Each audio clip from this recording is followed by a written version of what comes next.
Hi folks, it's me Michaela and welcome back to my channel. I fear I am in a slump, a reading slump. It's hit me. I kind of have been expecting it, I'm not gonna lie, and I kind of just want to have a chat today about my reading slump and how I got here and talk through some possible ways I may be able to crawl myself out of it. So let's chat reading slumps. Woo! If you don't know what a reading slump is, it's basically when you find yourself not really wanting to read when you're a reader. Usually for me, it comes after I've been on like a really big reading kick, a big reading high. I've been reading lots and lots, and then all of a sudden it like drops off. And that's kind of what happened to me this time. There's like a few factors that kind of all came together to create the mess that I'm currently in. For starters, like August has been a very different month for me, just like regular day-to-day life wise. So I finally got to take some vacation time in August from work. I've been saving up my vacation to use in like the second half of the year because I had a trip planned in August, which is what I use some of my vacation for.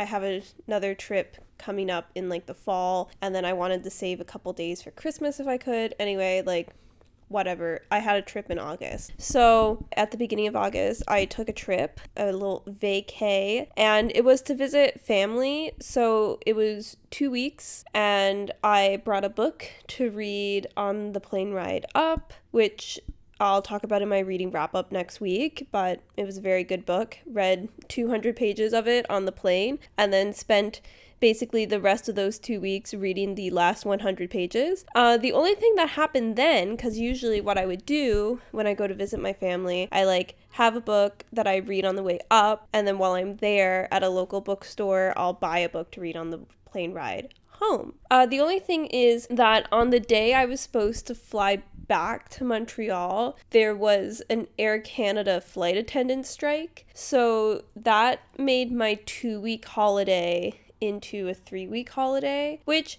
overall, like, I'm not gonna complain about. Like, that's pretty great. I luckily was staying with family, so I didn't have to worry about accommodations, and my work was really flexible, and I could do that week remotely, so that saved me a lot of stress. The only thing is then, of course, I was still with family, and when you're doing that, there was just not much time for reading. We had really busy days, and then by the time I go to bed, I'd like try to read, and I read like 3 words and fall asleep. So I just had like 3 weeks of that where it really threw me off of my reading schedule, because like prior to the holiday I was doing great with my reading routine. I was reading so many books. I feel like June and July were both pretty like big quantity reading months for me. I had really like kind of found this routine of like just reading and consuming books in a way where I was reading more than I normally do, but I did not feel like I was rushing through books or speeding through them, or I wasn't taking my time and enjoying them. Even books that I was kind of just like finding okay, I was still just loving like the act of reading. And I think part of that came from just really like optimizing my day-to-day routine to find the most time to read, which I loved, but also because I was saving all of my vacation up for this trip in August, it meant that by the time I was getting to August, I was most definitely getting very close to being burnt out with work. And because of that, it meant that I think I just didn't have the energy for my other hobbies. Reading, sitting down with the book, and just kind of like bringing your brain to a little imaginary land was helping a lot with the burnout feeling. And so I was doing a lot of reading, and that was great. And then I had 3 weeks, thanks to Air Canada, that really like threw me out of that routine. And then as soon as I got back, I had to dive right back into work, and then I got hit by the worst cold imaginable. I probably still sound like a little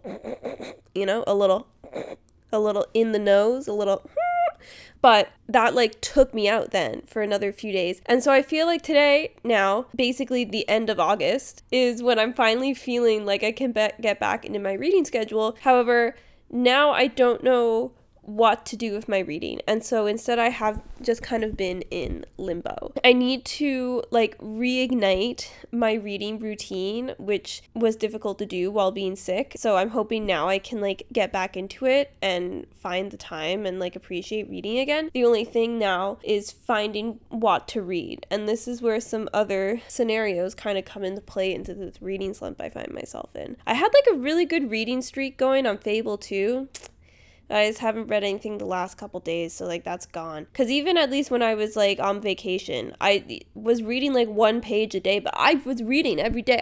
I attempted daily. I didn't succeed too much, but like I did attempt. And so one of the books I say was, but it's because it's like I've paused it. At the end of July, I had started reading Oathbound by Tracy Deonn. It's the 3rd book in the Legendborn cycle, which apparently now there's going to be 4. I started reading that in an attempt to start another kind of like finishing every series I'm reading vlog episode. I have no idea what I'm going to do about that video now either. Basically, I had started it.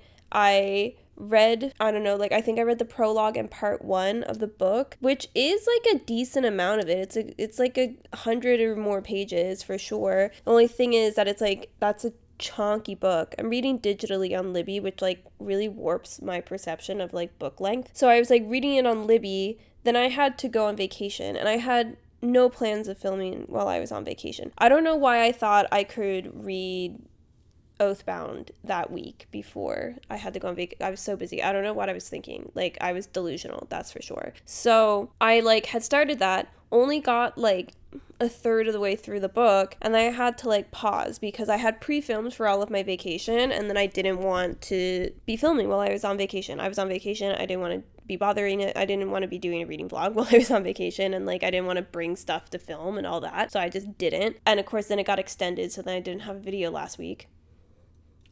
My bad. You can blame Air Canada for that too. So I had like gotten 100 or whatever, like a third of the way through Oathbound, and then I stopped, and then I lost the Libby loan, of course, because I was reading it through the library, so it expired, and I got the hold back now. And the thing is that I feel now it's been like a month since I was reading it, so I don't really remember what was going on. So I'd have to like basically start it again. And what I do remember of it was that I was just finding it fine. Now I'm like in this state where I'm like, do I really want to reread a third of a book that I was just thinking was fine? But then if I'm going to continue that reading vlog, I will have to, so I can talk about it, because otherwise I'm not going to know what's going on. Do I just want to like scrap that whole vlog and just like start a new one later? It's difficult. Like if it was a book that I was like really liking and I was just forced to pause and then I was going to pick it up, I'd love to reread it. As we know, I'm the queen of rereading. I love to reread. Crown me now. Thank you. Coronation episode coming soon. But like,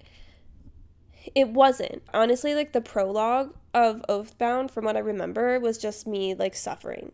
I had no idea what was going on the whole time. And I also have this issue with the Legendborn cycle where my least favorite character is Bree. So that makes it tough. But I remember like once I got to part 1, I was like kind of like, okay, I'm like in this now. I'm getting there. And then I had to stop. And now I feel if I want to continue, I have to reread because I don't remember what's going on. Like, I really don't remember much. I don't remember what was happening. I'm like, do I reread an entire third of that book so I can keep going with all that? And am I really in the mood for that now?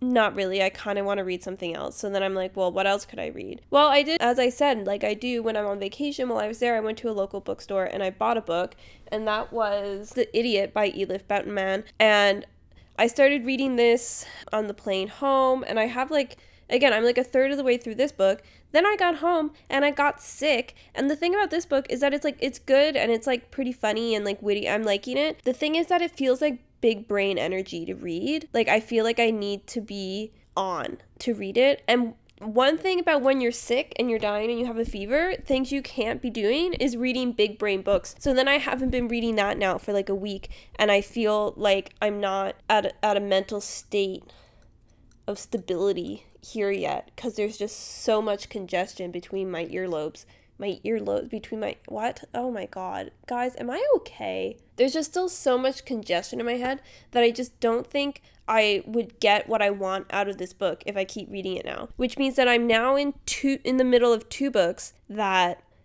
I think for like the first time I might like soft DNF. I don't know. Do I just like try and plow through Oathbound? Because that's definitely like an easier read, I think, because it's like it's YA in that way. It's not as easy because I get so confused when I'm reading that series. I have no idea what's going on ever in that series. Like, I'm always like it's too much. Maybe that's also too big brain for me right now. I mean, The Idiot is definitely too big brain for me, so I'm gonna be putting that aside. So then do I just like pick up another book? And then what do I read? What book do I read? I could read Unbelievable.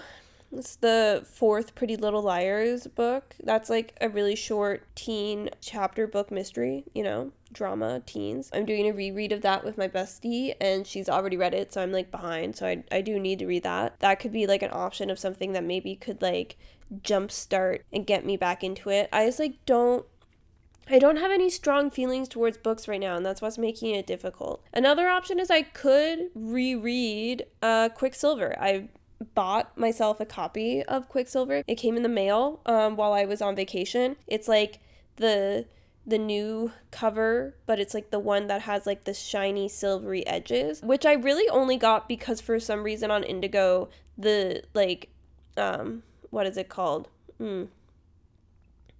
The deluxe edition, the limited edition one with the silver edges was cheaper than just the regular hardcover because the limited edition one was on sale and the regular one wasn't, so I just got the limited edition one. So like I could reread that because I did like that when I read it, but then I was thinking if I'm going to reread that this year, because I only read it recently, that I would want to wait closer to November when Brimstone is coming out so I can like read those pretty close back to back. So I don't know what to do there. I could potentially maybe like read like a romance. Do I like buy Reckless by Elsie Silver, the next Chestnut Springs book, and then just read that and then ignore all of the books I'm supposed to be reading?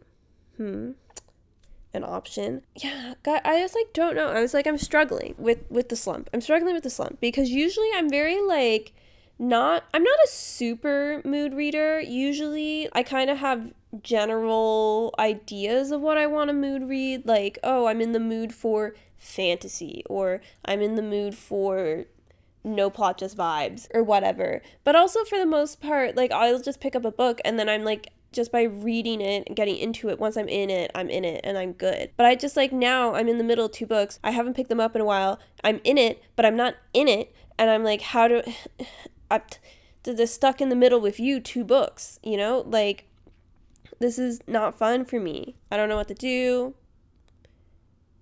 What do I read? Send help.